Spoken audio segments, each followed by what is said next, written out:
When he met her, she was a cute 19-year-old secretary, an administrative assistant freshly graduated from Oakleaf Votech with a certificate in office management.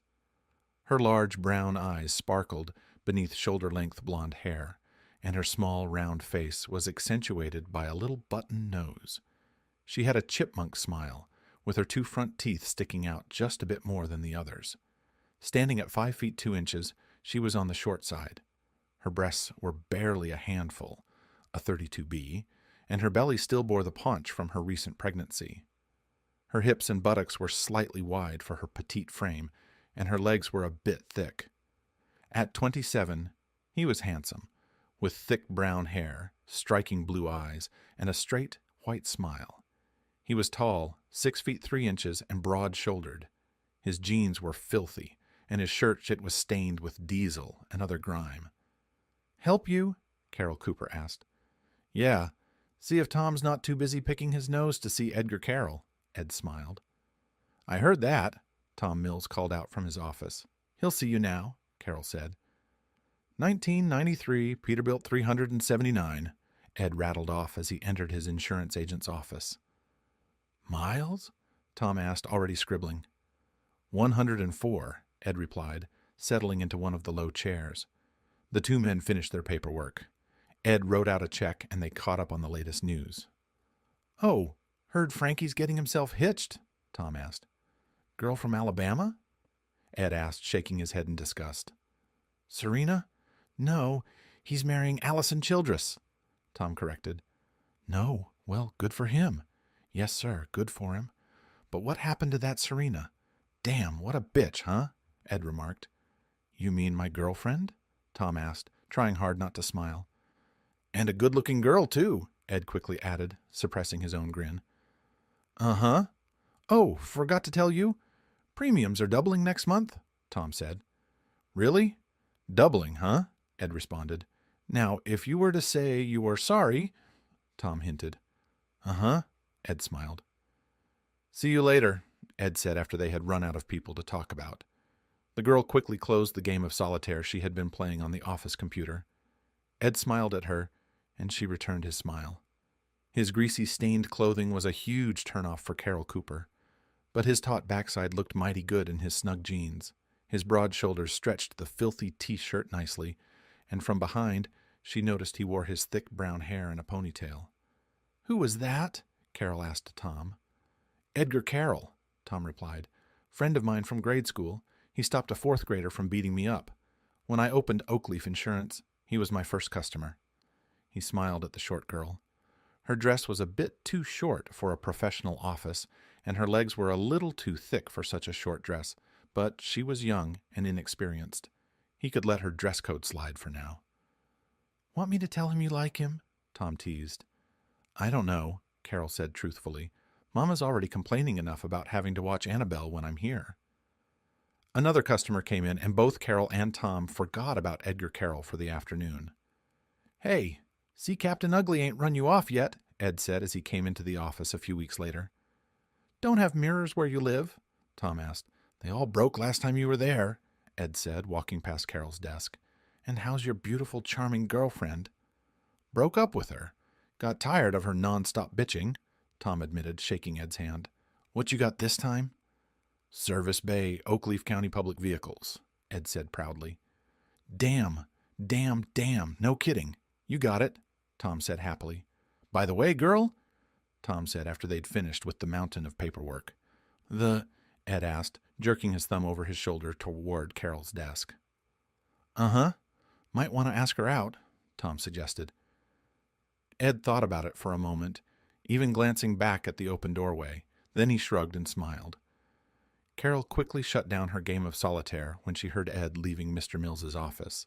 He smiled down at her, and she gave him a guilty smile in return. "I can see you're real busy with all the important office work, so I'll make this quick," Ed said with a grin. "I'm planning on going to the Stone Grill. Damn, they have a nice T-bone. Want to come?" Carol's small mouth opened in shock. The Stone Grill Steakhouse was not an inexpensive place to eat. She'd never been. None of her dates could afford to take her there. When?" Carol squeaked. Friday night. How about I pick you up at— Hey, Tom, what time do you let this poor girl out of here? Ed asked. 5:30, both Carol and Tom said in unison. 7:30? Gives me time to go home and get cleaned up, Ed smiled. The moment he left, Carol called her mother. Rose Cooper grudgingly agreed to watch Annabelle. Her mood softened considerably when Carol mentioned it was for the Stone Grill restaurant. Damn, no, that ain't Lionel taking you there, Rose said. Mama, ain't seen Lionel in how long? Carol huffed. Since giving birth to his daughter, Rose snapped. Good thing your daddy ain't— Mama, got to go. Got some customers just came in, Carol lied, hanging up. Where'd those customers go? Tom teased Carol lightly. Poof, just disappeared, Carol smiled. Ed wished he had finished restoring his 1951 Ford pickup truck. Even if Carol didn't know anything about automobiles, she would be impressed with the antique truck's classic good looks. Instead, he opted to drive his 1998 El Dorado, which he had two young boys from the depot clean up nicely. Shine? Man, I can see my face in it. It's so shiny, one boy said to Ed. That ain't your face. That's the dealership logo, Ed teased. Ah, shut up, the boy giggled. Carol was impressed when her date didn't sit out in the driveway, honking his horn. Ed actually came into the single-wide trailer and met Rose Cooper and 4-month-old Annabelle Marie Cooper. Oh, my goodness, Ed crooned to the infant. Oh, but you're a pretty girl. Yes, you are. You're a pretty girl. Well, ma'am, knowing she's got a baby to get right home to, I won't keep her out too late, all right? Ed told Rose. Whenever's fine, Rose said, thrusting her large breasts out for Ed's benefit. Annabelle's got a full belly and a dry diaper. She'll be just fine. That's your car? Carol asked as they stepped out of her mother's trailer. I was afraid we'd be in your truck. The Peterbilt I just bought? Ed laughed as he held the door open for her. Nah, that's for long hauls, not a date. This a Cadillac? Carol asked. Yeah, last year's model, Ed replied. The maitre d' seated them, and the waiter arrived at their table within seconds of them sitting down. I'm sure we'll have the wine, Ed said when the waiter mentioned the wine list. Unless you're breastfeeding? Ed asked as the waiter walked away to get fresh-baked bread for them. No one under 18 allowed, Carol smiled cheekily, thrusting her small chest forward. Oh, boy. Want to see my driver's license? Ed said, and she laughed. Over their succulent steaks, aided by the rich wine, they talked, getting to know one another. He told her about becoming a truck driver and discovering he didn't like waiting for an available rig. That's why you bought that truck Tom's insuring? Carol asked. She told him about going to Votech, knowing she wasn't college material, but also knowing she needed to be self-supporting. To be self-sufficient, she needed a skill. She shared that her high school crush was Annabelle's father. Ed sympathized. He, too, had been in love with a high school crush who had used him. Shannon had used Ed to make David Fremont jealous, but Ed had thought it was love. Oh, Carol said. Yeah, we had just done it. And the next thing I know, David's beating the crap out of me, and Shannon's just sitting there laughing, Ed said, shaking his head sadly. What a bitch, Carol exclaimed. After their meal and a decadent dessert, Ed suggested going to the local miniature golf range. Carol took his large, calloused hand and looked up into his eyes. Nah, why don't we just go back to your place? She suggested. Carol's eyes widened as they turned onto Robert's Drive. Her head swiveled back and forth as he drove to 1812 Robert's Drive. Me and Lionel came through here for the Christmas lights, she said as he pulled into the garage. Yeah, well, my uncle left this place to me, Ed lied. Carol didn't wait for a guided tour. The moment Ed opened the adjoining door, she raced through the house. She peered into each of the 5 bedrooms and 4 bathrooms, as well as the kitchen, living room, and den. Then she looked through the atrium doors at the large swimming pool and hot tub. Ooh, can we go swimming? She asked, already opening the doors. Yeah, got a suit? Ed asked. What? It's dark out here, Carol said, pulling off her dress. Ed grabbed 2 towels, then shimmied out of his own clothing. Carol surfaced and smiled at him. When his boxers hit the ground, she opened her mouth wide. He dove into the water and surfaced next to her. She smiled and leaned her small face forward. Oh, hey, Sorry, I guess I should have said something earlier. Ed smiled as she kissed him. There are alligators in this pool. Alligators? Carol screamed. Uh-huh, Ed said, playfully pinching her hip. See, there's one now. And another one, he said, giving her soft belly another pinch. Ooh, and there's one, Carol giggled, pinching him back. Damn, nasty little bastards, huh? Ed smiled, and they kissed again. Ed watched as she stepped out of the pool, her full, round buttocks made more pronounced by her thick legs. She grabbed one of the towels and turned, drying herself while watching him step out of the pool. Ed grabbed the second towel and dried himself off. Anyone can see back here? Carol asked. Nope, Ed said. She pulled him toward a chaise lounge and tugged him on top of her. He had experienced sweet love once. He had been dating Jenny Schmidt, an 18-year-old girl who had let him touch her breasts through her bra and blouse. For an inexperienced 18-year-old boy, that was pretty exciting. Then her mother, a severely overweight drunkard with an ever-present cigarette dangling from her mouth, ordered Jenny out of Ed's car. Mrs. Schmidt somehow wedged her bulk into the front seat of Edgar's car. She smoked cigarette after cigarette while lecturing the young man about the perils of going too far too fast. Somehow her lecture morphed into a show and tell. He had heard later that Jenny's mom was pregnant again. Ed always wondered if Jenny's baby brother might be his child. See you tomorrow? Carol asked as she toweled her hair dry. Can't. Gotta run to Sacramento, Ed said. Oh, that's right. You're a trucker, Carol said. She hadn't intended it, but her obvious disdain for Ed's job came through loud and clear. Ed almost corrected her, but thought better of it. Hey, pays the bills, Ed said. Oh, I know, I didn't mean it the way it sounded, Carol said, kissing him. The next time they got together, Carol and Ed made love in the missionary position. Shortly before Annabelle's first birthday, Ed let Carol know he had turned down a run to Philadelphia. What? Why? She asked, her small face twisted in confusion. It's Annabelle's birthday, Ed said. Think I'm going to miss that? Ed, Carol, Rose, Tom, and Emily, Tom's latest girlfriend, an emaciated-looking girl, were the only guests at the small birthday party. Annabelle didn't care. She laughed and chattered in her gibberish as everybody made a fuss over her. Ed's present for the girl was a tricycle that had the Mack truck logo on it. Oh no, my baby is not going to be a trucker like you. Carol laughed. What? There are worse things, Ed said, putting a Peterbilt cap on the child's head. Annabelle looked at Ed and flashed her 5-toothed grin. It looks damn fine on her, Tom said. Yeah, Carol Eunice Cooper, worse things to be than a trucker, Rose said. Could be working at Burger King. Taco Bell, Carol corrected. Ed missed the tense exchange between mother and daughter. He was busy showing Annabelle how to ride her new tricycle. She flashed him a wide smile, even grabbing his nose playfully. No, no, sweetheart. Hands on the handlebars, Ed coaxed. Then feet on the pedals and whee. As they departed from the small party, Emily turned to Tom and whispered, Did you get the feeling Carol was waiting for someone else to show up?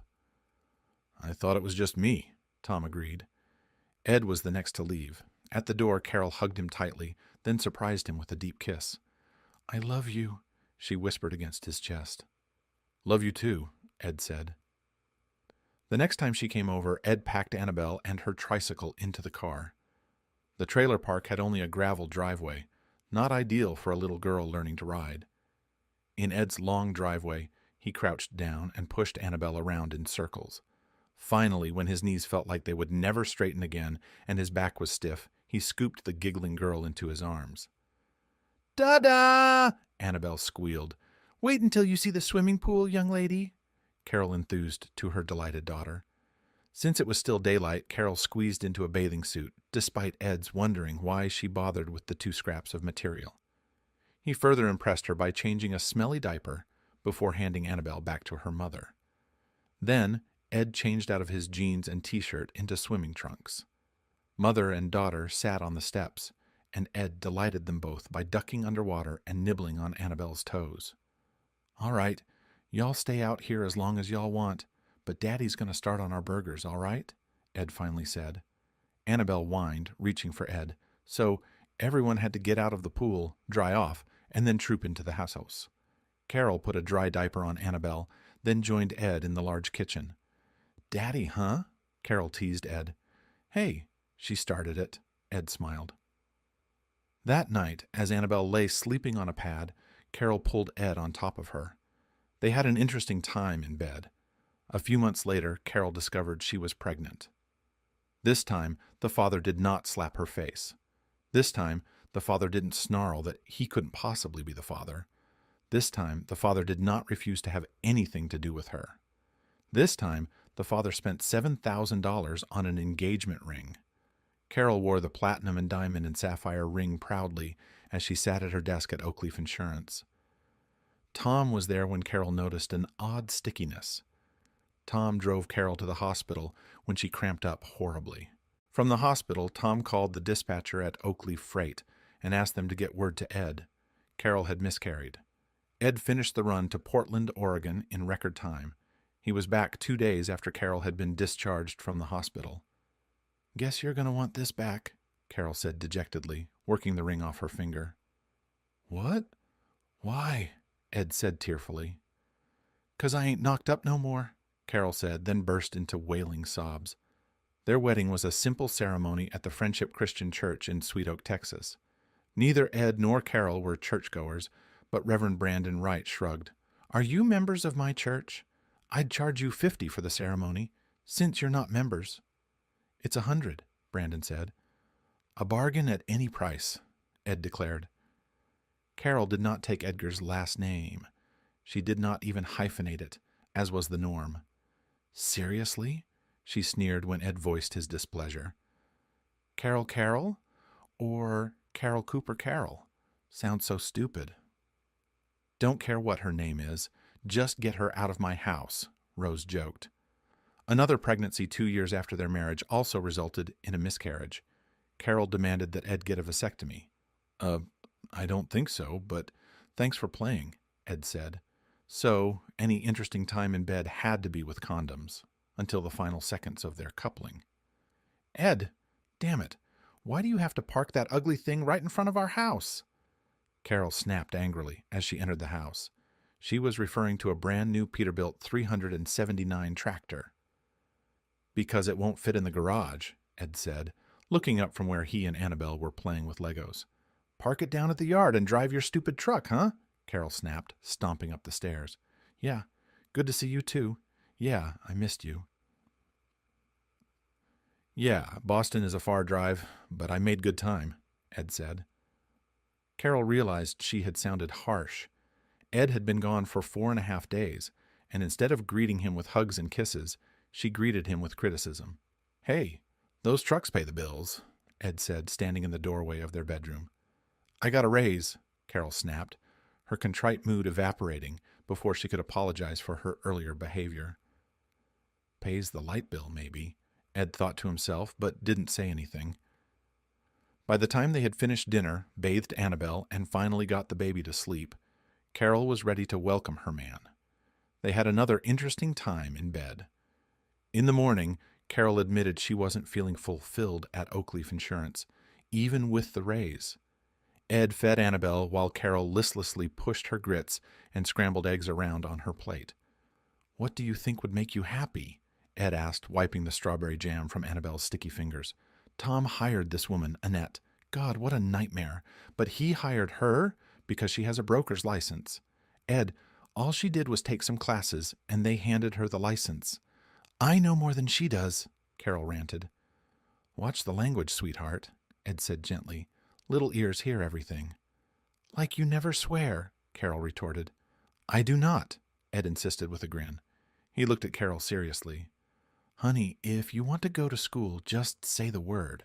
And if this Annette is really as bad as you say, I'm sure Tom would love to have another broker in the office. Business has been booming since he started," Ed interrupted. Just the other day." Carol started again. "I believe you," Ed said, nodding sympathetically. "Let's figure this out together, okay?"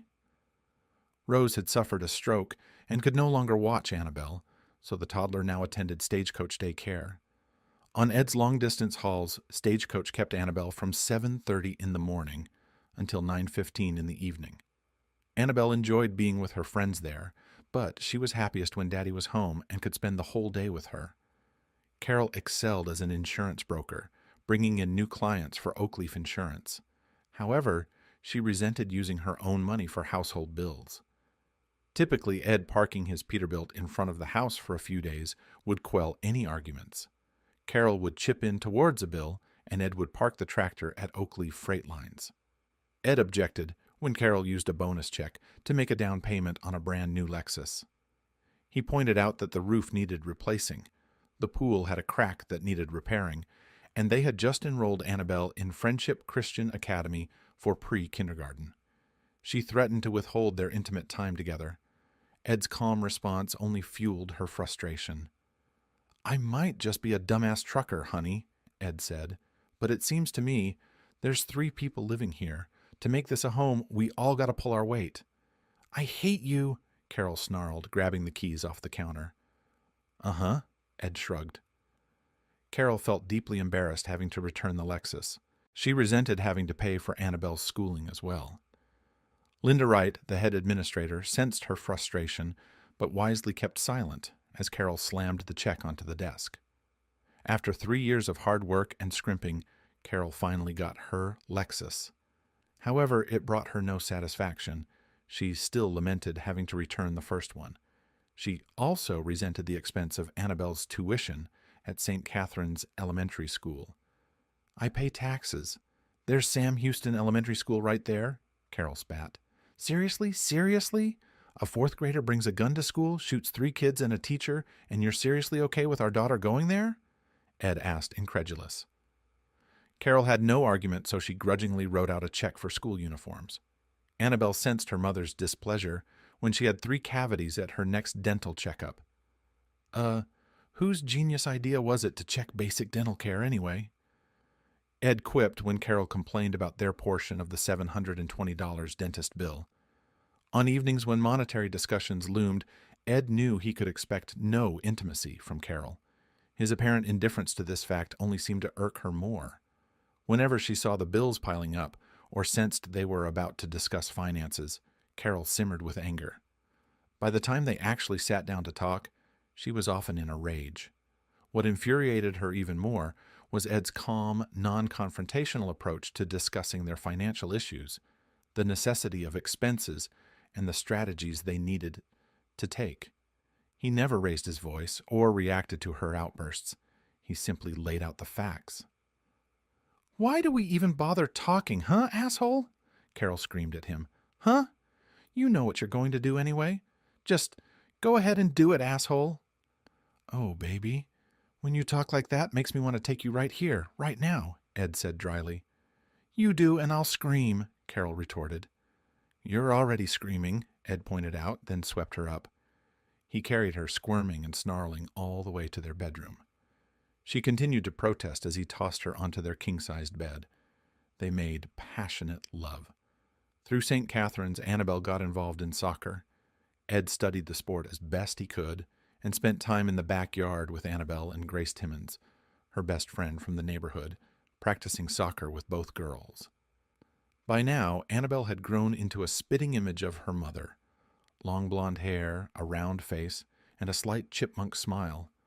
Unlike Carol, she had a more slender build, likely due to her constant activity. Annabelle and her friend Grace were always on the move, running everywhere they went. Grace, with her flaming red hair, bright green eyes, and smattering of freckles, mirrored her mother's warm and affectionate nature. She had inherited not just her looks, but also her mother's lively personality. When Ed wasn't on the road, he dedicated his time to attending Annabelle's soccer practices and games. He cherished these moments, watching her and Grace grow and excel in their sport. As Annabelle and Grace entered 5th grade, Carol approached Ed with an announcement. He waited anxiously, hoping for news that would bring joy and anticipation to their lives, perhaps a new addition to their family. Tom was great, giving me a job. I know I didn't have any real skills, but..." Carol started, her voice faltering. "And I've been carrying Oakleaf these past few years," Carol continued, frustration evident in her tone. Seriously, without me, Tom wouldn't have half the business he's got. Ed remained silent as Carol disclosed her plans to start their own insurance firm with another person. They had already taken steps to secure licenses, permits, and had registered with the state of Texas. "Did you do all this today at lunch?" Ed asked calmly, his gaze steady on Carol. "Huh?" Carol responded, crossing her legs nervously. Ed avoided glancing at her in a suggestive manner, focusing on her face instead, trying to meet her gaze. She kept her eyes slightly averted. "All of this, getting licenses, permits, registering, it takes time.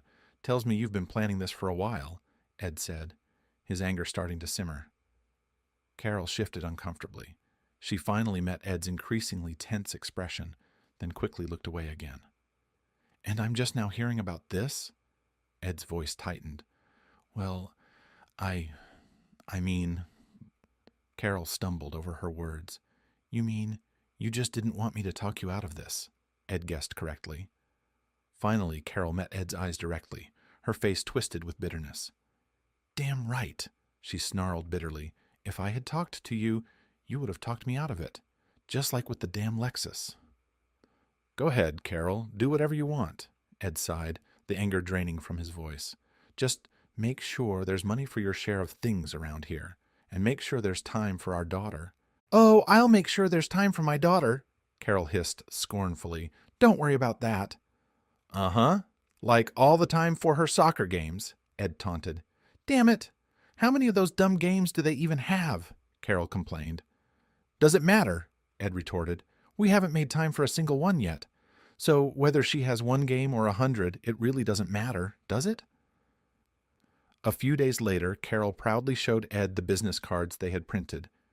He examined them with some interest. The boldface type read, "Cooper Hahn Insurance Corporation."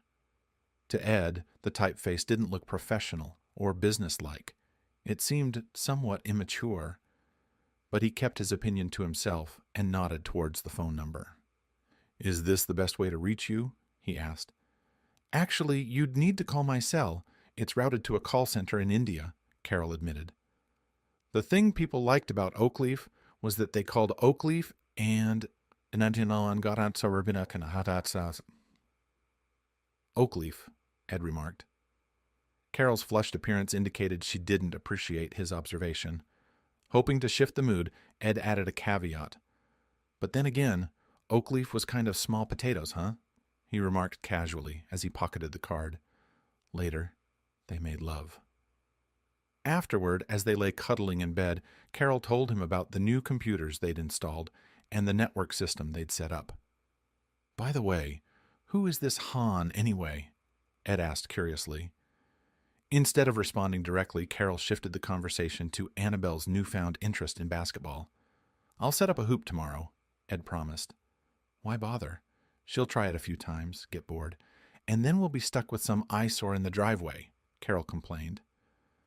"You said the same thing about the soccer net, but she uses it almost every day," Ed reminded her. "They're ugly. I don't want a basketball hoop in front of our house," Carol persisted. Ed decided to discuss it with Cheryl Timmons, Grace's mother. Knowing Annabelle and Grace were interested, Cheryl agreed to let Grace try basketball too, despite her husband Frank's busy schedule with his medical supplies sales job. "We would have had a son," Cheryl hinted, then shrugged with a smile. "But sure, go ahead. At least we'll know where they are, right?" Ed purchased the hoop, backboard, and post, along with 2 new basketballs. He taught Grace and Annabelle how to dribble and pass, then supervised as Tom Mills helped him install the basketball goal in their driveway. "Thank you, Daddy. Thank you, Uncle Tommy," Annabelle exclaimed as Ed declared the hoop ready for action. "Like I could ever say no to you." Tom chuckled. "Okay. Now how do you dunk?" Grace asked eagerly. Ed looked at the determined 4-foot-tall girl with a straight face, then exchanged a glance with Tom, who struggled to stifle his laughter. "Well, sweetheart, I've never dunked a basketball in my life," Ed confessed, "so I guess it's all about practice. Practice, practice. Sooner or later, you'll get it." "Brother, you're a genius," Tom laughed as he, Cheryl, and Ed stood on the porch, sipping ice-cold beers and watching the girls shoot and miss. "You are my agent. You should know that by now," Ed replied with a grin. "Oh, almost," Cheryl exclaimed when one of Grace's shots bounced off the rim. Frank returned home from a road trip, noticed the new basketball goal, and heard from his wife and daughter all about how Mr. Ed had helped them. He walked down the street to the Carroll house. "So, how much do I owe you for the goal in the ball?" Frank asked. "Hey, Frank, want a beer?" Ed offered. "Not going to say no to a cold one," Frank agreed with a chuckle.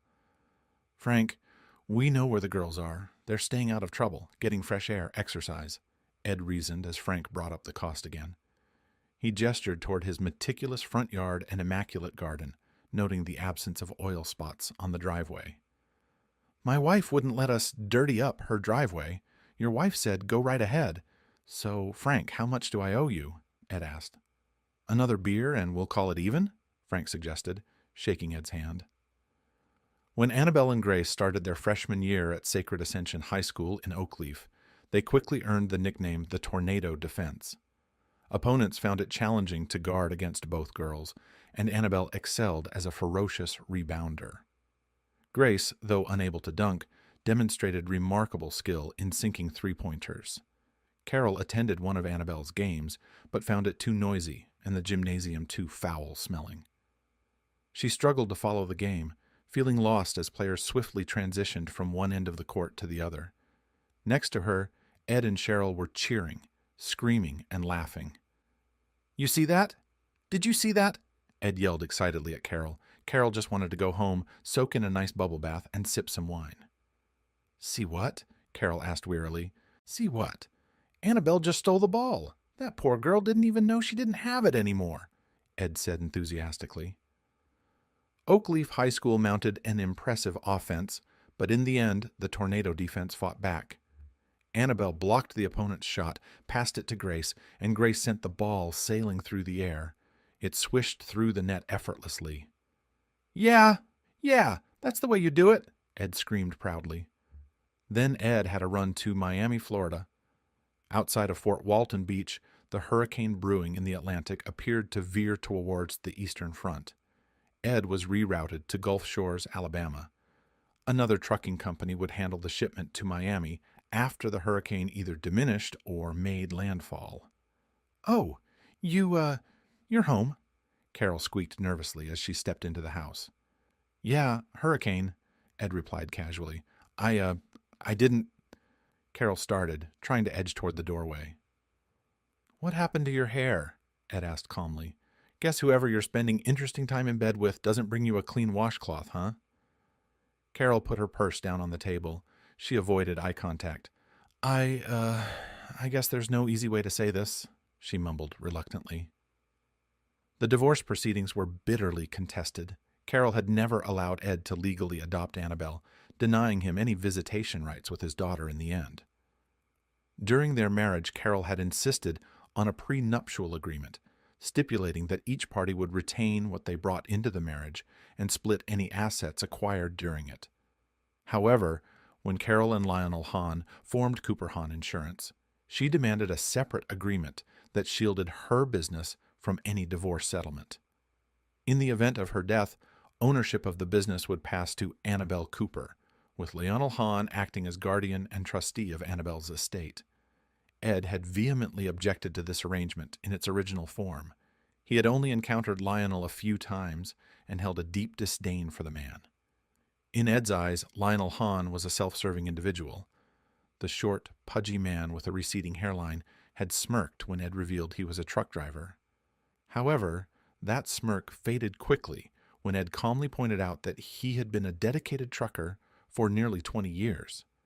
Ed couldn't help but wonder aloud how many career changes Lionel had gone through in that same span of time.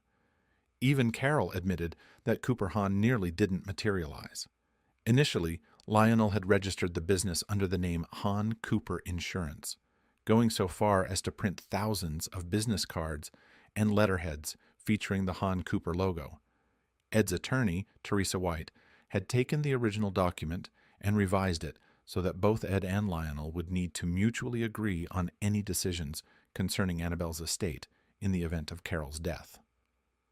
When Ed included a provision that his own trucking business should be excluded from the agreement, Carol had wrinkled her face in confusion. "Like I want some smelly old truck," she had scoffed, slashing her signature onto the document. Now, in the courtroom, Ed and Teresa brought up the revised agreement. Carol, speaking through her attorney Lenny Rosenberg, expressed no objection. She made it clear she had no interest in Ed's trucking business.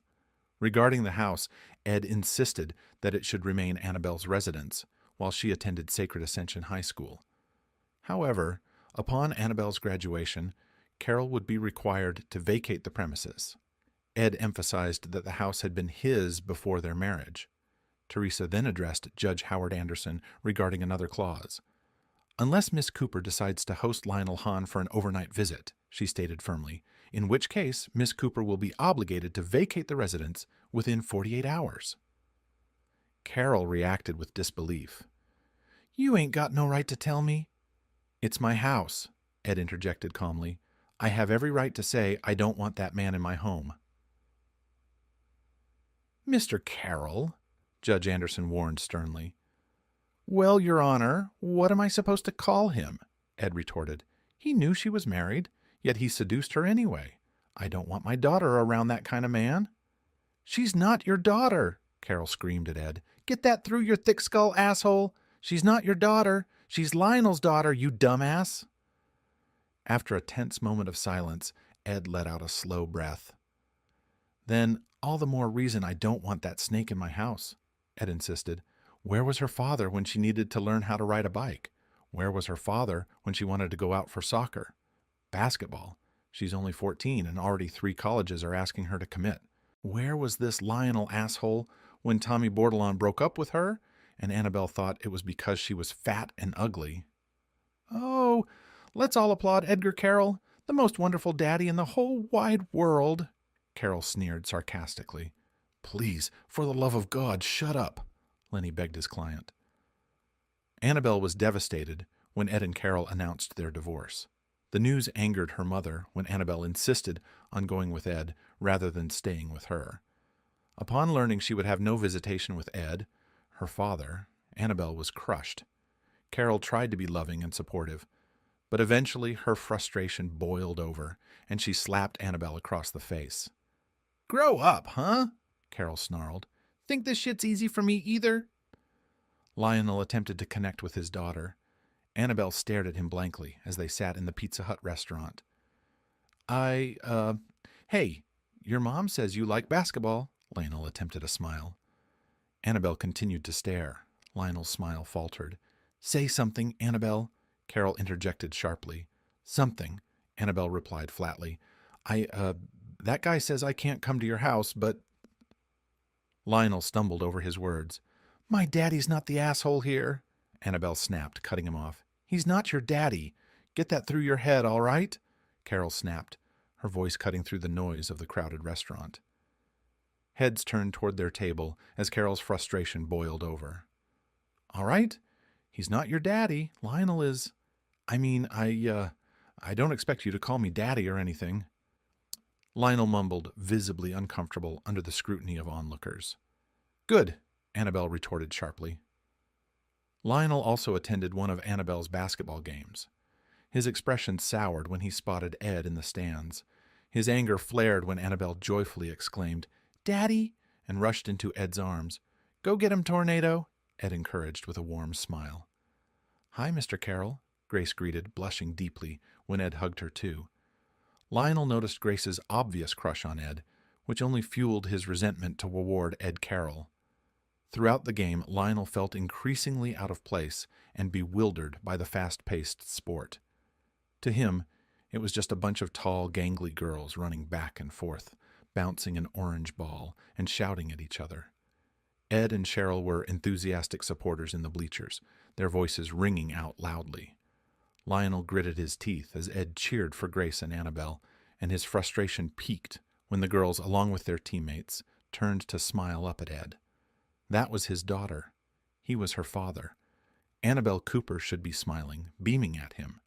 Yet, the sullen girl hadn't even acknowledged that he'd taken time out of his busy life to come watch this unbelievably boring, noisy game. When the buzzer finally sounded, Lionel was relieved. "Finally, this boring shit's over," he muttered to himself as he stood up. "So, who won?"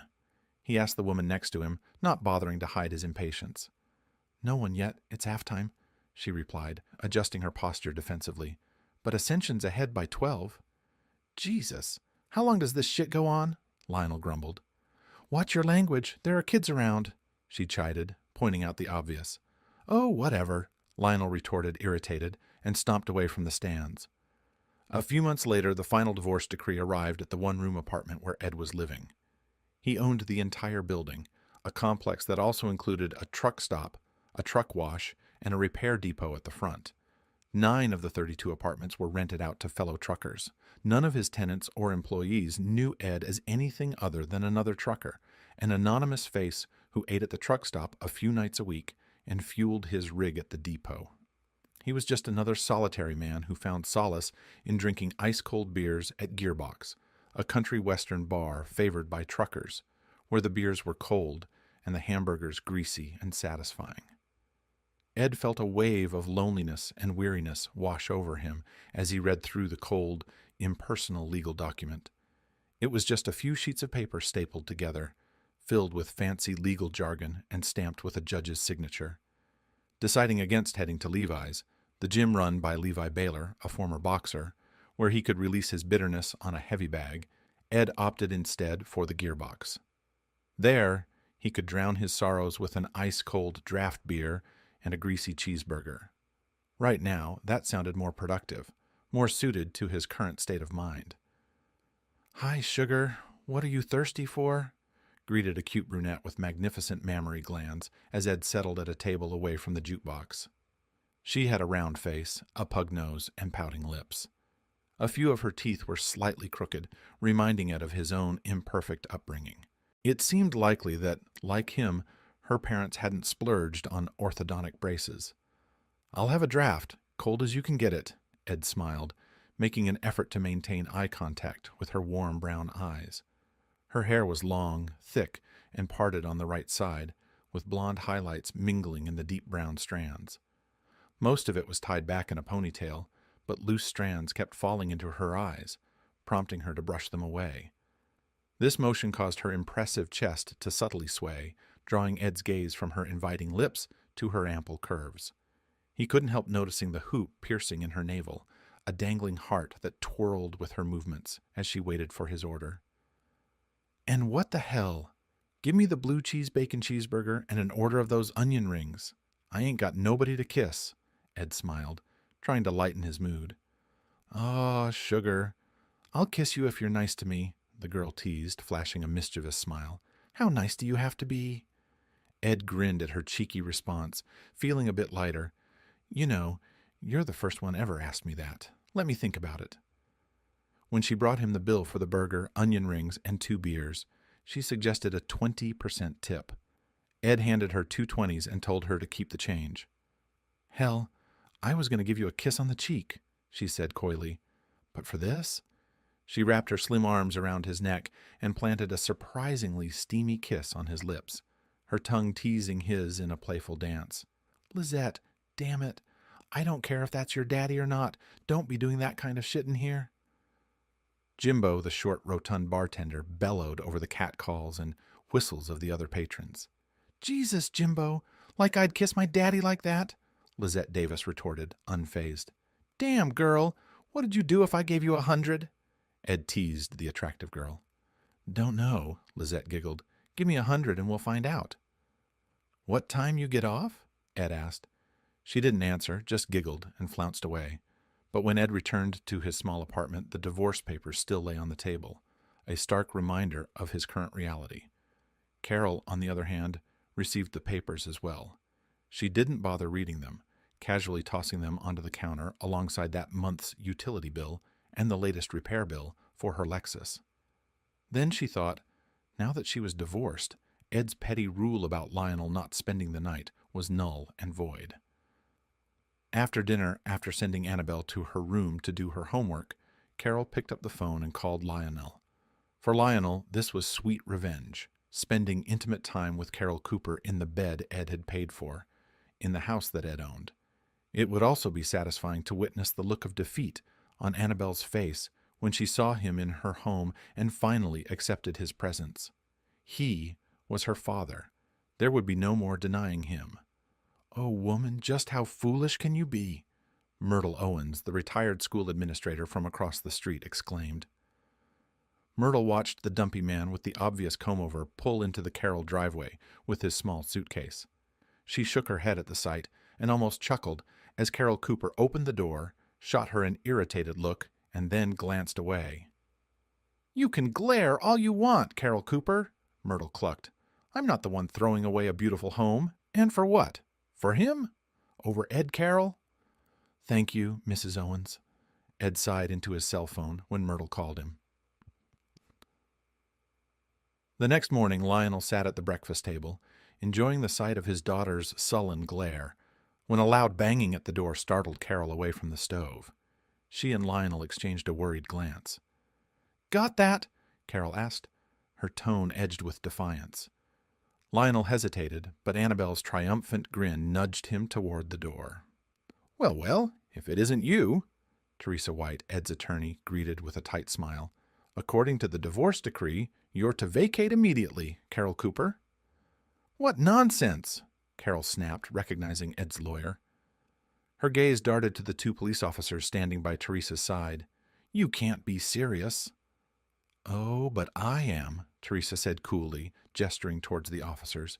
"You have 48 hours to leave 1812 Roberts Drive. Failure to comply will result in your removal and your belongings being placed outside. Understand?" "This is outrageous! Ed and I are divorced now," Carol protested, her voice rising in disbelief. "It's clearly stated in the decree, Miss Cooper. Lionel Hahn cannot stay overnight at this address," Teresa reiterated firmly. "Remember, 48 hours.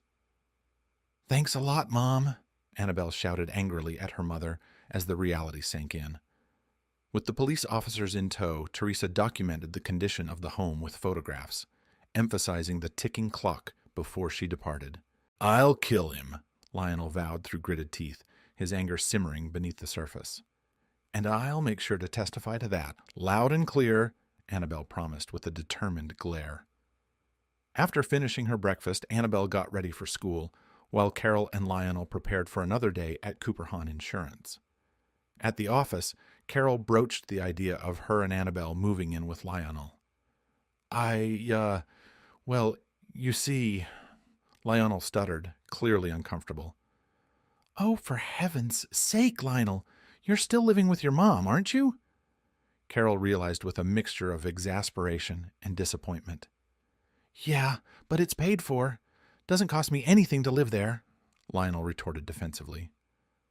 Reluctantly, Rose agreed to let Carol and Annabelle stay with her for a week, after which Carol was expected to find her own place. "And, I'm seeing Lionel," Carol ventured cautiously. "And if I see that fat snake anywhere near my house, I'll blow his balls off," Rose Cooper vowed with venom in her voice. "With what, Mother?" Carol managed a bitter laugh. "Your father's 12 gauge. That's with what?" Rose snapped sharply. Meanwhile, Ed was in Little Rock, Arkansas, when his attorney called with the news that Carol had been ordered to vacate the premises. He thanked her wearily for the update. "Hey, that's what you pay me the big bucks for, right?" Teresa joked lightly. Shortly after, Tom Mills called Ed to offer heartfelt sympathy, drawing parallels to his own past struggles. "Emily, she damn near cleaned me out. Took my heart with her, too," Tom lamented, his voice filled with empathy. "Thanks, Tom," Ed replied. "Oh, by the way, I'm thinking about buying Levi's gym." "God, the liability on that place."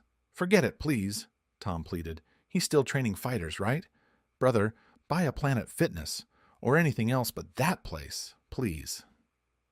"Candy ass," Ed chuckled. "Fine, I'm a candy ass. Just don't, okay? Maybe loan him the money if he's that bad off," Tom suggested. Levi confided in Ed that the high cost of insurance was what had forced him to seek cash. Tom muttered curses about Edgar Carroll under his breath, but proceeded to arrange a policy for the muscular man. "Damn," Levi grinned. That's nearly 1,000 less than what Cooper Hahn wanted. But I didn't buy it, Ed grinned back when Tom called to complain. You asshole, Tom laughed. Oh, and Carol's out of your house. Teresa White walked through the interior of the house. She nodded in satisfaction. Carol and Lionel had left the domicile in good condition. She glanced into what had been Annabelle's room. The bed was neatly made, but Annabelle's pillows and mountain of stuffed animals were gone. The closet stood empty. The attorney closed the door gently behind her. The breakfast nook's table and chairs were the only pieces Ed kept to remember his mom by, so they remained untouched. Carol never ventured into Ed's den, leaving it unchanged as well. In Annabelle's room, Ed had placed 2 new goose-down pillows identical to the ones Annabelle used to have, and he left the door wide open, hoping for the day his daughter would return. Through Lenny Rosenberg, Carol's attorney, Ed offered Carol any furniture she wanted from the house. Tell that fucking asshole I don't want shit from him, Carol snapped angrily. What about that mahogany desk in his den? Lionel suggested hopefully. Despite the new arrangements, the house still weighed heavily on Ed's spirits. He drove to Levi's gym and pounded on a heavy bag for a while, then showered, changed into clean jeans and a pullover, and headed to the gearbox to replenish the calories he'd burned off. No way, bitch. He's mine, Lizette insisted when she spotted Ed sitting in Tiffany's section. No. If you try to steal him, it's on. Got it, Tiffany warned. Hey, sugar, why don't you come sit over here? This table's got a much better view, Lizette suggested. A better view of what? Ed asked, genuinely puzzled. From where he sat, Ed had a perfect view of highlights from the past 51 Super Bowls. The table Lizette was pulling him towards had a hockey game on one screen and a baseball game on another. A better view of my ass, Lizette grinned mischievously. Oh, well then, you're right, Ed smiled warmly. He ordered his usual, an ice-cold draft and a blue cheese bacon cheeseburger with onion rings. Lizette shamelessly flirted with him, making sure to display her rounded backside and thrust out her chest as much as possible. Here you go, sugar. Are you going to give me another big tip? Lizette cooed as she placed his bill in front of him. Ed left a $20 bill to cover the cost of his meal and the 2 beers. On top of that, he placed a $100 bill. Keep the change, he said, looking into her large brown eyes.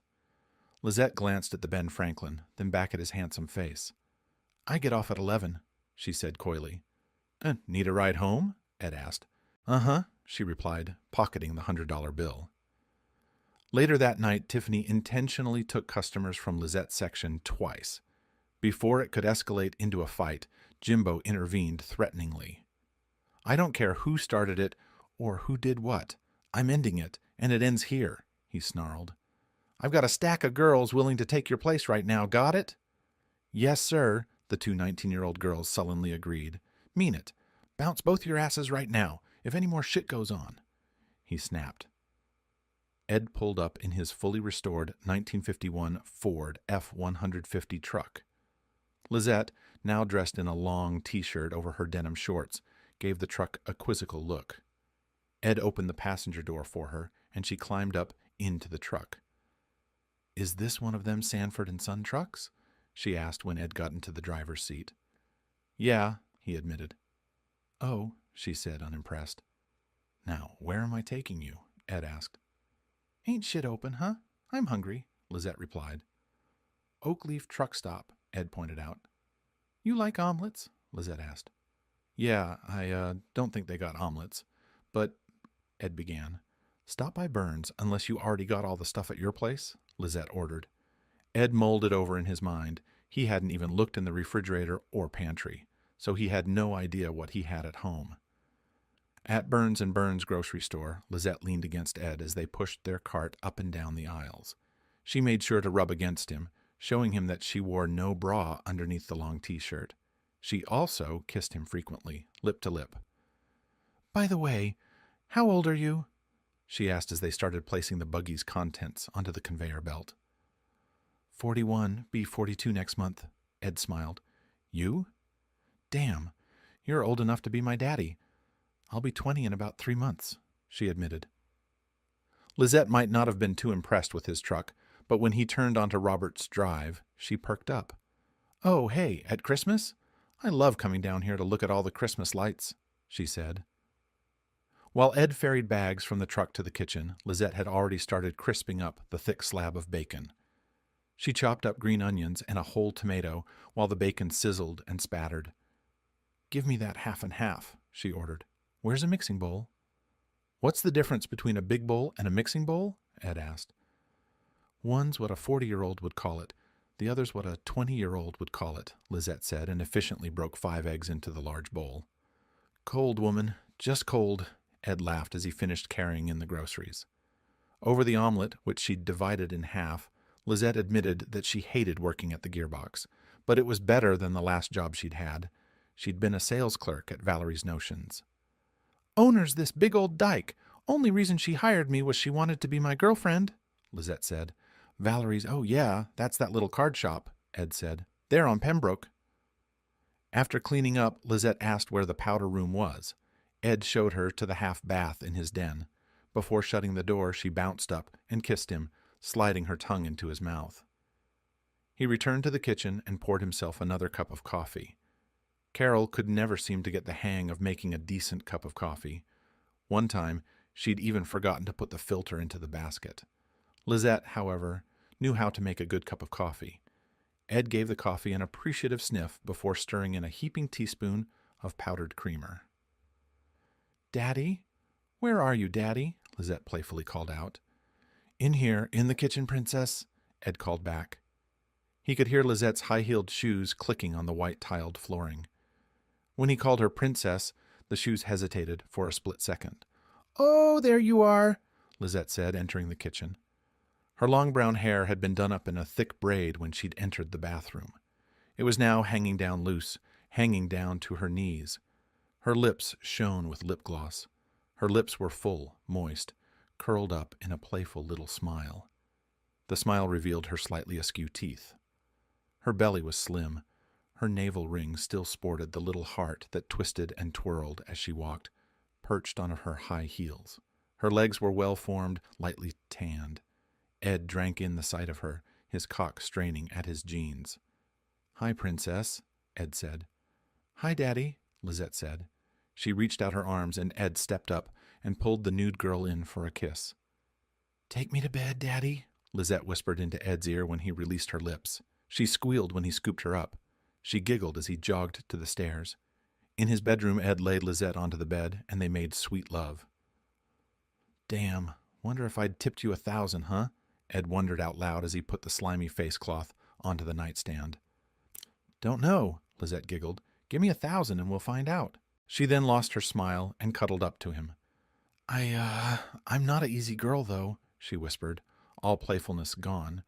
"Okay? I'm not, think the definition spending interesting time in bed with someone for money," Ed thought to himself. He said nothing, just squeezed her tightly, then kissed her on the tip of her nose. She giggled and wiped her nose with the back of her hand. He bent and kissed the tip of her nose again. Again, she giggled and wiped her nose clean. "Quit," she laughed when he kissed her nose a third time. They kissed for a few moments. Her last act before crawling into the bed was to kneel down and silently pray. Ed watched and then quickly snapped a picture of her, praying with his cell phone. In the morning, Lizette made them some pancakes and sunny-side-up eggs. She then proceeded to tell Ed about Tiffany. She was a bitch, and Rachel, she was an empty-headed girl, but so sweet you really couldn't stay mad at her. And Sam, who she was sure was a closet lesbian, and Vicky, who was not a closet lesbian. Vicky was very much out of the closet, and Sabrina, who was an easy girl. "That $100, she'd have blown you right then and there," Lizette declared. Wonder what night she's working, Ed teased. "No way," Lizette squealed. "Daddy, don't you dare." She pouted, emphasizing her displeasure, and subtly pushed her chest forward. "Don't you like me?" she lisped, playfully teasing. "Like you a whole lot," Ed replied, finishing his cup of coffee with a satisfied sigh. "Damn, but you do make a good cup of coffee." "So, what's on your agenda for today?" Lizette asked as she gathered their breakfast plates. "First, I've got to pick up the rig. Had the whole transmission pulled," Ed explained. Then, I need to grab my log. Looks like I'll be headed to New Orleans tomorrow. New Orleans? How long's that trip going to take? Lizette inquired, genuinely curious. The whole round trip? About 3 or 4 days, Ed estimated. From New Orleans, I'll head up to Memphis, then over to Atlanta, and back home. Lizette diligently wiped down the stove, then the counters, and finally hung the damp dish towel over the edge of the sink. Could I come with you? Lizette asked, peering out the kitchen window at the quiet street. What about Gearbox? Ed wondered aloud, wishing for another cup of coffee. Forget Gearbox, Lizette snapped, leaning against the counter and shrugging. Bust my ass for 6-7 hours on my feet the whole time? Make maybe $50? They can go to hell. She sighed, her frustration evident. Jimbo's always saying he can replace me with 10 other girls. They don't need me, she added with a hint of bitterness. Well, you off at 11 tonight? Ed asked, placing his cup in the dishwasher. Yeah? You gonna pick me up? Lizette wrapped her arms around his neck, looking up at him expectantly. They kissed passionately for several moments, and then Lizette squealed with delight when Ed scooped her up and carried her back to his bedroom. They spent an enjoyable time together in bed and later in the bathroom. Seriously, do I need to let anyone know you're coming on this run with me? Ed asked, his brow furrowing slightly at the thought of potential complications. Literally just my roommate, Michelle, but she won't care. Rent's paid up for the month and the light bill's not due yet, Lizette replied casually. She eyed the Mercedes-Benz appreciatively. So, if you've got this, why'd you pick me up in that thing? Lizette nodded towards Ed's truck. Don't know, Ed chuckled, kissing her tenderly before opening her door. Guess I didn't want you to think I was only about the money, Ed mused. Told you, I'm not an easy girl, Lizette grumbled good-naturedly as she got into the car. Know that now, Ed said with a hint of amusement in his voice. He drove Lizette to her apartment, where they shared a passionate kiss in the car before she reluctantly got out. Before leaving, she made him promise to pick her up from work that evening. As Ed pulled out of the parking lot, he dialed Tom Mills. Tom, we own Oxbow Plaza, right? Ed asked as he navigated through traffic. Off Pembroke? Yeah, Tom replied wearily. Been trying to unload it, though. Why, grass is almost waist-high, gutters falling off, and there are 3 abandoned cars sitting there, Ed reported, his frustration evident. Paul said it's fine, Tom sighed. What about the pack-and-go next door? Ed inquired, passing by the convenience store slowly. Yeah, that too, Tom admitted reluctantly. Couple of panhandlers out front, girl at the counter is just texting. Tom, what the hell, man? Ed's tone hardened. Come on, we need to clean this up. I'll call him, Tom promised. Damn it, Tom, I know he's your nephew, but come on, Ed exclaimed before hanging up. Later that night, Ed made sure to pick Lizette up in his Mercedes-Benz. She eagerly approached the car, tossing her gym bag onto the seat beside her. Hi, Princess, Ed greeted her warmly as she settled into the passenger seat. Hi, Daddy, Lizette bubbled as she settled into the passenger seat. Boy, was Jimbo pissed when I told him I was quitting? Quitting? I thought you, Princess, this run is only a 3-4 day run. Thought you were just going to take a few days off, huh? Ed stammered, surprised by her decision. No, Daddy, Lizette said firmly, putting a small hand on Ed's arm.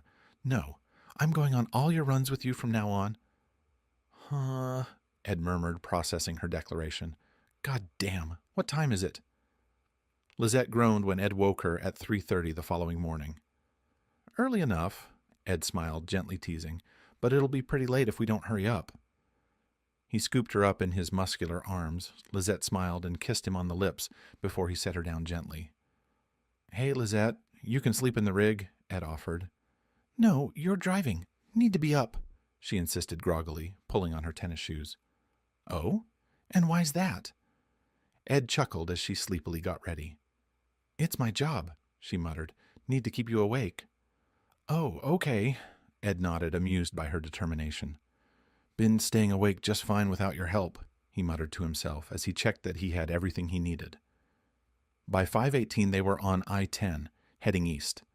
Ed suddenly sat up straight and swore. Lizette sat up and looked around, alert and ready for whatever came their way. Shit. Ed cursed under his breath, his knuckles white on the steering wheel as he switched on his CB radio. "Daddy, what's wrong?" Lizette asked, her voice tense with worry. Ed tuned into the emergency frequency and keyed the microphone. "Breaker, breaker, this is Oakleaf Smile," he called out. "Come back, Oakleaf Smile. You got a smoky bear," a crackly male voice responded. Ed wasted no time. He reported a Cutlass Supreme in front of him, with no taillights, and a Delta 88 beside him. Behind him, a pickup truck trailed closely. He relayed their location and warned the police officer that he wouldn't stop if they tried a swoop and swat. "Affirmative," the voice crackled back.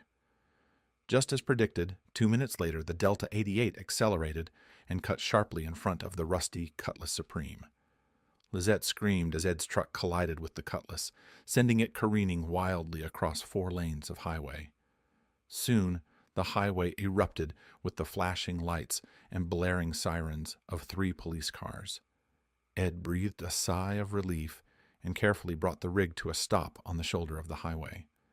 After completing the accident report, Ed expressed gratitude to the police officers for their swift response.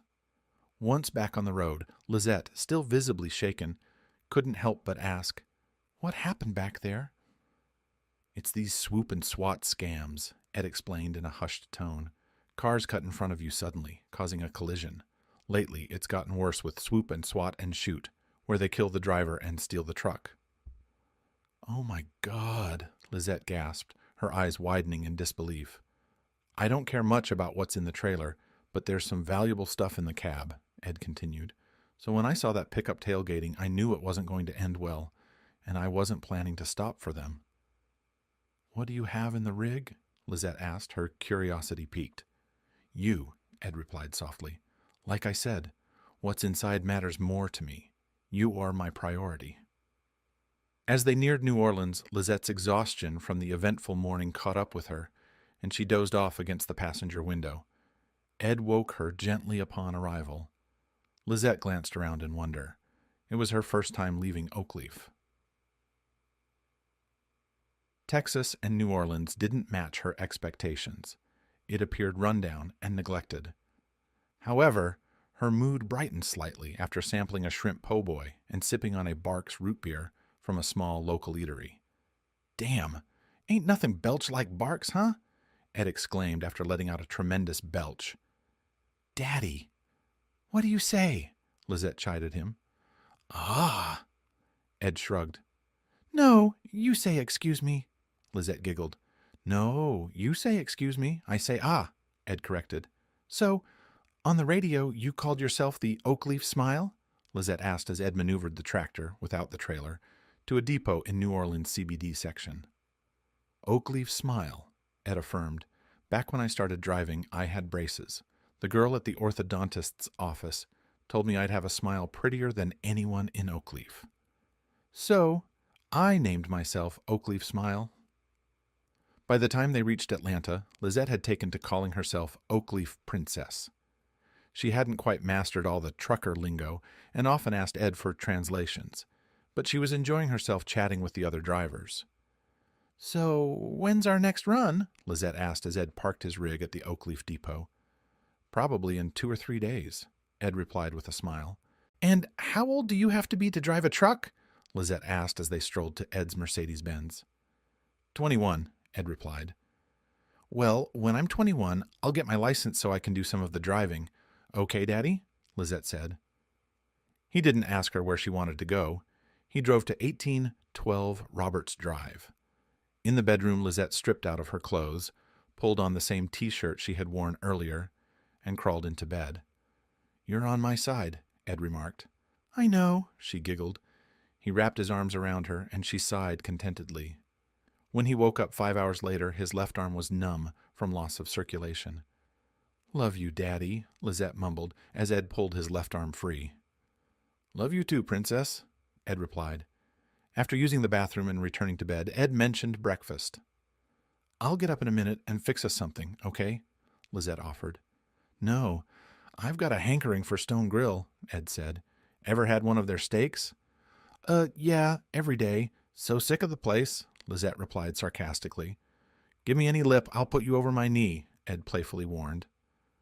Lizette and Ed showered together, which led to another enjoyable time in the shower. Afterward, Ed dressed in a button-down shirt and khakis, while Lizette dried her hair. He then drove her to her apartment so she could find something to wear. Inside, Michelle, Lizette's roommate, greeted them with anger over the excessive electric bill and the overdue cable bill. She demanded to know where Lizette's half was. The Latin beauty ignored Ed, and he returned the favor.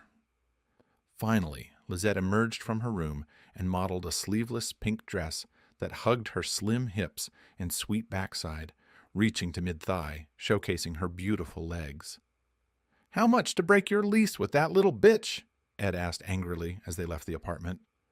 "Month to month, so nothing," Lizette replied. "Good. You're leaving," Ed declared. "Oh?" Lizette leaned heavily against Ed. "And why's that, Daddy?" "Because you're living with me," Ed said firmly. In the small foyer of the opulent restaurant, Ed smirked. Lionel and Carol stood nearby, looking irritated. The maitre d' shrugged helplessly, indicating the crowded dining room. "Jim, how are you? Reservation for Carol?" Ed said confidently. Yes, right this way, Mr. Carroll," Jim said courteously. "Linus, Carol, how's it going?" Ed greeted them casually as they walked past the fuming couple. It's Lionel," Lionel corrected sharply. "Oh, shut up. He knows it's Lionel," Carol snapped. Lizette noticed that her menu did not have prices, a common practice in upscale restaurants. Being in the service industry herself, she understood that this was to maintain an air of exclusivity. Ed hadn't cautioned her about ordering conservatively, so she confidently chose a ribeye cooked medium, accompanied by asparagus and a loaded baked potato. "You know what? That sounds good," Ed agreed. "Give me the same thing." "That blonde woman, the pretty one in the lobby?" Lizette asked as she sipped the rich wine. "My ex-wife?" Ed inquired. "Oh, so that's why she keeps glaring over here," Lizette observed. "Might be, but who cares?" Ed replied with a smile. "And here we are, ma'am, sir," the waiter announced, placing their plates in front of them. "Please try the steaks and let me know if they meet your satisfaction." Lizette exclaimed with enthusiasm, savoring the succulent meat. "What she meant to say is, she guesses it's okay," Ed teased, adding a touch of humor to the meal. The waiter smirked and awaited Ed's approval. It's fine, I guess," Ed shrugged. "Glad it meets your approval, Mr. Carroll," the waiter responded with a smirk before walking away. "Oh my God, this is to die for," Lizette enthused, savoring another bite of her steak. "That's why I like this place," Ed nodded in agreement. "The beef is aged to perfection." "You always hear about that. Didn't know what that meant," Lizette admitted. When the waiter listed the desserts, Ed noticed Lizette's eyes light up at the mention of the chocolate decadence cake. "I think she wants that chocolate cake, and I'll have your chocolate mint pie and a cup of coffee," Ed told the waiter. "Ma'am, coffee?" the waiter confirmed. "That woman, your ex-wife, she's just glaring and glaring," Lizette whispered. If merely seeing Ed with another woman upset Carol, witnessing the other woman feeding at a forkful of her cake and then taking a bite of Ed's pie sent Carol into a rage. "But honey, you're with me," Lionel preened smugly. "Uh-huh, and he's paying with an American Express while you're using a prepaid credit card," Carol wanted to snap. "Daddy, I'm stuffed," Lizette heard the young woman whine. Ed drove them back to the apartment so that Lizette could gather her clothes and inform Michelle of her decision to move out. At Burns & Burns, Ed stopped and retrieved several cardboard boxes from the rear loading docks. "Hey, that girl Sam? She says you quit your job, huh?" Michelle shrieked at Lizette as she entered the apartment. "Uh-huh," Lizette replied. "Fucking bitch! How are you going to pay rent, huh?" Michelle screamed. "She's not," Ed intervened firmly. "She's moving out." "Fuck she is! Bitch still owes me money," Michelle glared at Ed. "How much?" Ed demanded. $300, Michelle quickly calculated. "Here," Ed said, handing Michelle 3 crisp $100 bills. Ed and Lizette were on a run that took them to Los Angeles, California. Lizette had plenty of opportunities to witness the famed and fabled city, along with the urban blight rarely depicted on television, as they crawled through a traffic jam alongside stretches of government housing lining the freeway. After delivering their load, Ed took Lizette along the coast, showing her the picturesque side of Los Angeles seen on postcards and TV. 5.5 hours on that damn interstate? Lizette grumbled, watching muscle-bound young men surfing. No thanks. Get me back to Texas, Daddy. Uh-huh. Licking them won't make them work faster, Ed teased. Driving me crazy, Lizette admitted, running her tongue over her bulky orthodontic braces. I know. I had them myself, Ed said, answering his cell phone.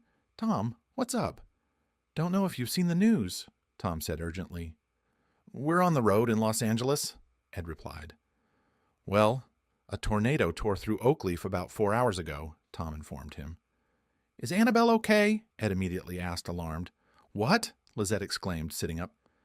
School's fine. Wasn't even hit, Tom assured Ed. House is fine, too. Oh, and I'm fine. Thanks for asking. If you weren't fine, asshole, your first words would have been, I'm not fine, Ed said dryly. So, what's the bad news? Depot got hit. It's a loss. Diner's a wreck. They'll have to tear it down and start over. That apartment off Pembroke, the Oxbow Plaza. Total loss. They're still digging through it, Tom rattled off. The Oxbow Plaza? Didn't you have a girlfriend living there? Ed asked. Had, but she's in my rig right now, Ed said. Any fatalities? They're still assessing, but no reports yet, Tom replied. Pretty sure the pack and go is gone too. All right, I guess I need to call my insurance agent. Oh, wait. That's you, Ed chuckled bitterly. Uh-huh, I'll get a list to you, Tom said. I'll be back tomorrow. I'll swing by the office, Ed decided. What the hell happened? Lizette demanded anxiously. Tornado ripped through Oakleaf, Ed explained simply. Oh my God, Michelle, Lizette gasped, pulling out her cell phone. Princess, there's a gas leak. Your cell phone could set it off, Ed cautioned. I know it's tough, but we'll have to wait. Getting back on the interstate didn't help Lizette's frazzled nerves. Hi, sweetheart. How are you? Ed answered when Annabelle's ringtone chimed. Daddy, Grandma's trailer, it's gone, Annabelle sobbed into the phone. But Rose is all right? Ed asked. Yeah, thank God. She was at the grocery store when the tornado hit, Annabelle sobbed. But Daddy, her house... Where are you right now? Ed asked. We're at Mama's office, Annabelle said, and Mama wants... I'll have Miss Teresa bring you a key to the house, Ed said. You and Grandma can stay at the house. Give me that. Is that Ed? Give me that phone, you little bitch. I said, give me that phone, Ed heard Carol demanding. Ed smiled as he disconnected the call right when Carol said, Hello? Teresa White thanked Ed for his concern. The small office building had survived unscathed. She then agreed to bring a key for 1812 Roberts Drive to Rose Cooper. And Mrs. Carol Cooper? Teresa asked cautiously. She can go live with Lionel for all I care, Ed said firmly. I'll tell her that, Teresa said, her tone almost too cheerful. Licking them doesn't make them work any faster, Ed said.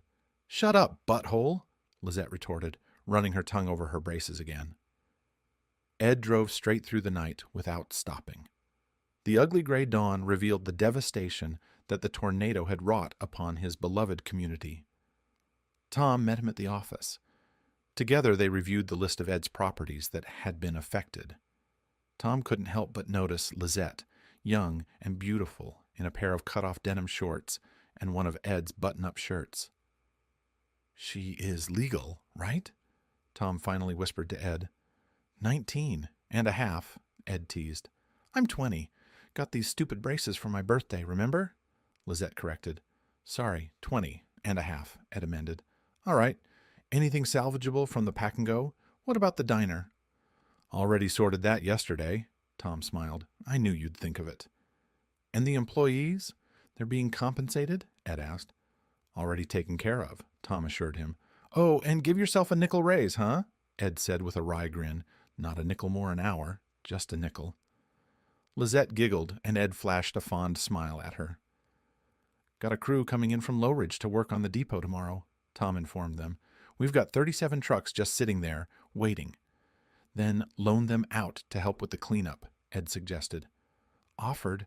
Mayor turned us down, Tom replied. Damn idiot, Ed muttered. I tell you, she stole that election. Here? Because she's a woman? Lizette challenged. No, because she's a socialist, Ed clarified. Her being a woman has nothing to do with it. Ed left Tom's office feeling weary and drove home. His spirits lifted when he saw Rose's old Oldsmobile parked in front of the house. Daddy! Annabelle shrieked as Ed entered through the garage door. Hey, sweetheart, why aren't you in school? Ed asked, enveloping his daughter in a hug. It's Saturday, Annabelle said with a chuckle. Hi, Ed, Rose greeted him warmly. Hi, Lizette said softly. Annabelle, sweetie, this is Lizette. She's my girlfriend, Ed introduced. Hi, Annabelle replied, sounding a bit shy. Rose, I'm so sorry about your trailer, Ed said with genuine concern. Oh, it's all right, Rose shrugged. Thank God I'm insured with Oakleaf. Oak, not Cooper Hahn, Ed inquired. Jesus, right, Rose snapped. Do I look stupid? Let's not bring your looks into it, huh? Ed teased. Smart mouth, Rose chuckled. Hi, I'm Rose. My daughter was stupid enough to throw this hunk of man away. Hi, I'm Lizette. Lizette introduced herself once more. So, you're a trucker like Eddie? Rose asked curiously. Kind of, Lizette replied with a smile. My handle's Daddy's Sweetie Pie, Annabelle piped in. Mine's Oakleaf Princess, Lizette added. Carol wants me to call her the minute you get here, Rose warned Ed. Rose, come on. I just drove 30 hours straight, Ed sighed. Can I have 3 hours? Just 3 hours? Got it, Rose said firmly. I'm not biting the hand that feeds me. Ed swore he had just laid down when Lizette started kissing him. Groaning, he realized it had been 3.5 hours already. They showered together, though unusually they didn't make love in the shower. Ed dressed and walked out of the bedroom, Carol's voice echoing through the house. Well, Carol, no one told you to take up with that snake in the grass, Rose was telling her daughter as Ed entered the living room. Ed, I need... Carol began. No one gives a shit what you need, Carol, Ed cut her off. Anyone make coffee? I'll do it, Annabelle volunteered, hurrying into the kitchen. Seriously, Ed, I need... Carol tried again. Seriously, Carol, what do you need? What do you want? Not my problem, Ed stated firmly. Hi, Lizette's cheerful voice interrupted as she bounced into the room. Rose and Ed struggled to contain their laughter. Lizette had found her old Ferguson High School cheerleading uniform and put it on. Her hair was styled into 2 ponytails at the sides of her head, and her wide smile gleamed, showcasing her shiny braces. Hi, she exclaimed again. Oh, you must be Miss Carol. Hi, I'm Lizette. Carol stared at the young girl. Annabelle, coming into the room, caught sight of Lizette and burst into laughter. Lizette turned to her with a smile. Daddy, coffee's almost done, Annabelle giggled. Oh, do they have any juice? Lizette lisped. Yeah, Annabelle replied. Annabelle, sweetie, is this one of your friends? Carol asked. Huh? No, this is Daddy's girlfriend, Annabelle clarified. Ed, Lionel, is there somewhere we adults can go talk? Carol asked, eyeing Lizette, who had Ed's left arm wrapped around her. Right here's fine, Ed said, settling onto the couch. Lizette joined him, curling her feet underneath herself. Lizette, Carol said. It's Lizette, Lizette corrected. That's what I said, Carol snapped. Lizette. It's Lizette, Ed corrected. Oh, anyway, why don't you run off? The grown-ups need to talk, Carol suggested. I'm a grown-up, Lizette smiled. Daddy even lets me drink his beer sometimes, right, Daddy? Princess, quit it, huh? Ed laughed. I'm about to burst over here. Spoil sport, Lizette smiled. I was having fun. Got tired of trucking? You could be an actress, Rose complimented.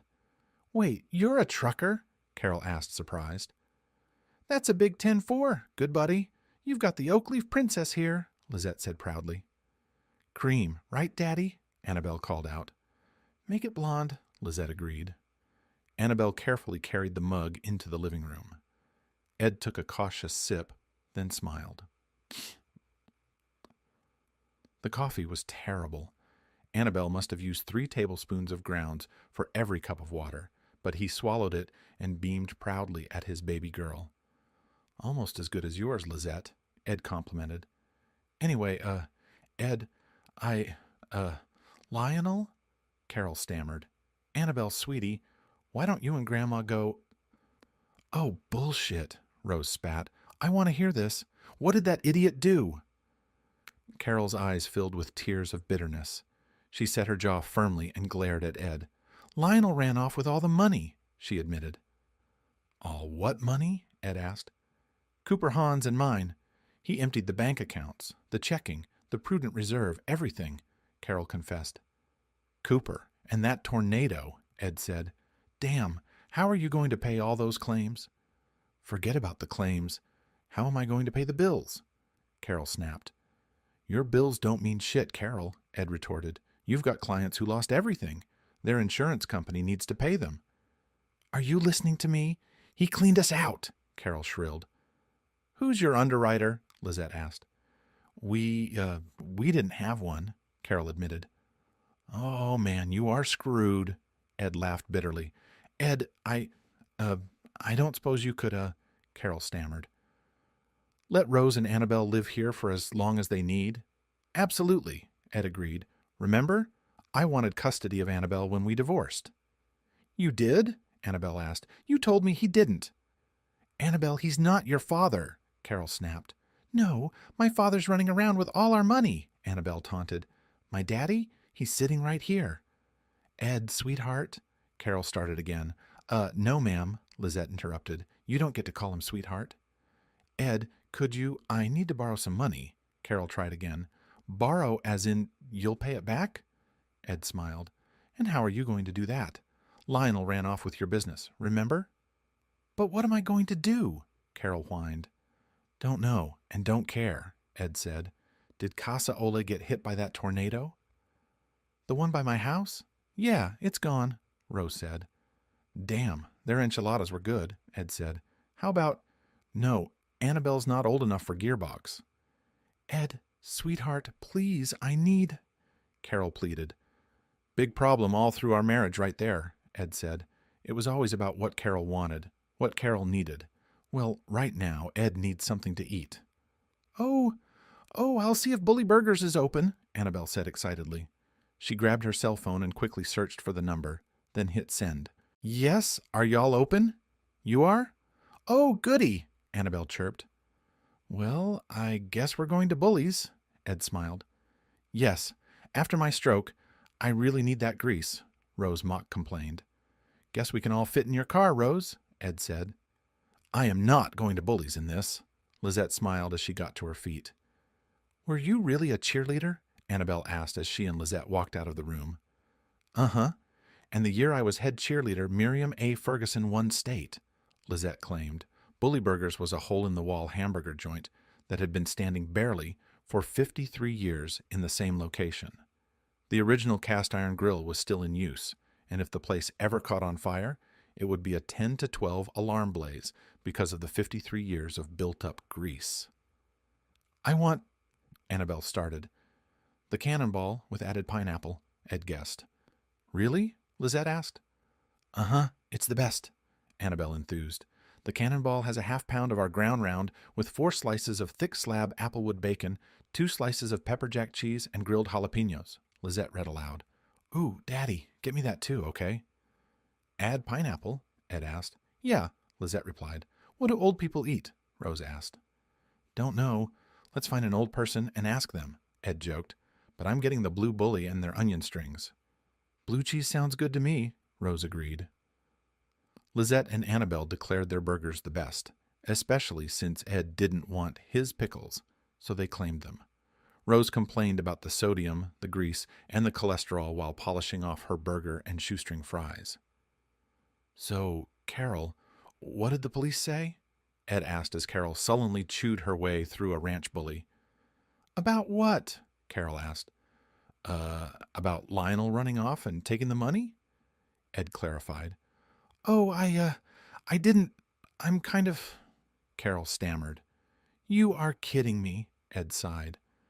Carol sobbed and sniffled as she related the information to the Oakleaf County detective. The man was a seasoned professional. He did not call Carol an idiot.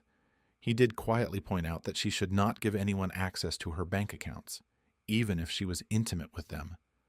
People are with someone for years, thinking they know them, only to find out they've been running around, cheating, and doing all kinds of stuff, Detective Eichenbach said. Believe me, she knows all about running around and cheating, don't you, Carol? Ed said with a tight smile. That's a big 10-4. Good buddy, Rose added. Grandmama, Annabelle giggled. And what's your handle? Idiot's mama, I guess. Daddy's sweetie pie, come back, Rose said. Detective Eichenbach reminded them that their number one priority right now was assisting the survivors of the tornado. They still had over 15 people on the missing list and were diligently searching for them. Well, I am wiped out. I'm going to bed, Ed said. Rose, no rollerblading in the house, you hear? You are too funny, Rose smirked. Ed, I don't have anywhere to go, Carol stammered. Damned shame, huh? Ed said. Daddy, there are 4 other bedrooms in this house, Lizette quietly begged. Carol, no playing tuba in the house, Ed said. Good night. Good night, Lizette agreed, following Ed down the hall. Where do you think you're going? Carol snapped when Annabelle dashed past her. Gracie's gonna shoot some hoops, Annabelle said. Did I say? Carol started. But before she could finish, Annabelle was already out of the house. Rose smirked and turned on the television, cranking up the volume. She never understood why everyone liked to have the TV so low that you could barely hear it. Good God, I thought I told them. No rollerblading or tuba playing in the house, Ed groaned. Poor woman can't hear, Lizette mumbled, snuggling up against him. A moment later, she twisted around and rested her head on his chest. Your wife sure is pretty, she murmured. Ex-wife, Ed corrected. You ever miss her? Lizette asked. With you here? No, Princess, I don't miss her, Ed said. I mean, suppose she said she wants you back, Lizette asked. I'd have to tell her tough luck. I've got the woman of my dreams, Ed said, squeezing Lizette. What if I wasn't? Lizette began. You want a spanking, huh? Is that it? You looking for a spanking? Ed teased. Oh, Lizette groaned. Oh, Daddy, am I being bad? Ed gave Lizette 10 hard swats with his bare hand against her bare buttocks. By Monday morning, the death toll from the tornado was estimated at 23, with 9 still unaccounted for. Among the deceased was Michelle Lopez, Lizette's former roommate. After shedding tears for Michelle, Lizette realized that she, too, would have been in the destroyed apartment if not for Edgar Carroll. On Thursday, Detective Eichenbach called to let Carroll know they'd located Lionel Hahn. He had not disclosed the whereabouts of the money, though. Where was he? Carroll asked. His mother's house. Detective Eichenbach chuckled. The woman swore she didn't know where he was. We found him hiding in her bedroom closet. Oh, good, Ed said when Rose informed him that the police had located Lionel Hahn. Carroll? Planning to live with him? He's in jail, Ed, Carroll snapped. Uh-huh. So you planning to live with him? Ed asked again. Lizette and Annabelle giggled. Carroll shot them both dirty looks. Tom said I should have a check sometime next week, Rose said. Okay. What do you want to do with that money? Ed asked. Well, I mean, don't you want your house back? Rose asked. No, not really, Ed said. Got my 3 sweethearts living here. Why would I want my place back? Oh, and Carol lives here too. We could put her in the trailer, Rose suggested. But then Annabelle would have to leave, Ed pointed out. No, y'all just stay, okay? Anyway, Daddy and I have a run. We need to pick up some lumber in Washington, Lizette said. Licking them doesn't make them work any faster, Ed said. Shut up, both Annabelle and Lizette squealed. The next morning, Ed was carefully backing the trailer. The load of airplane parts was strapped down, but he didn't want to risk it shifting. This is Daddy's sweetie pie, crackled over the CB radio. Oakleaf Princess, you got your ears on? This is Oakleaf Princess, Daddy's sweetie pie, come back, Lizette giggled into the handset. Go to school, Ed barked. Charming, Carol grumbled as Annabelle sat in Ed's home office, chattering into the radio handset. My husband shacked up with my daughter's BFF. Ex-husband? Rose smirked. You were stupid enough to throw him away for a sleazy, slimy little mama's boy. Good trade. Oakleaf was rebuilt quickly. Politicians promised new legislation that would make Oakleaf County safer and tornado-proof. But nothing changed. It was just empty political promises. It's impossible to pass any legislation that would prevent winds in excess of 100 miles an hour from tearing a trailer from its mooring. No amount of government regulations is going to prevent a funnel cloud from hurling debris and threatening lives and livelihoods. Lionel Hahn was ordered to pay Carol Cooper restitution. Cooper Hahn Insurance was ordered to pay their customers' claims. Ed agreed to loan Carol the $2.6 million at 9% interest. "Ed, where did you get the kind of money to loan that much?" Carol asked, baffled. Lizette burst into laughter. Ed smiled at the attractive brunette. "What's so funny, Lizette?" Carol snapped. Borrow? Daddy's got that kind of money in his left pocket," Lizette giggled. "He's Oakleaf County's richest man, for God's sake." "He's what?" "He's nothing but a trucker," Carol spat. "OMG, really? You really believe that? He's just a trucker?" Lizette squealed. "Carol, he owns the entire fleet. He owns the depot, the diner." "That's enough, Princess," Ed smiled. "He what?" Carol asked, stunned. "Oh, come on, Carol. You lived with the man for what? 15 years? And you didn't know that?" Lizette hooted. Ed just shrugged as Lizette walked away, still laughing. "And as part of the collateral?" Annabelle giggled to Grace. "I get to live here." "Licking them doesn't make them work faster," Grace teased as Annabelle ran her tongue over her braces. "Shut up! Daddy says the same thing!" Annabelle squealed and grabbed her basketball. "Come on, I think it quit raining." Rose fiddled with her new hearing aid. As much as she hated to admit it, Ed had been right. She had been missing out on a lot. The sound of Annabelle's laughter, birds chirping, Ed and Lizette's playful banter. When the tornado had whistled past Burns & Burns' grocery store, Rose had barely heard the sirens going off.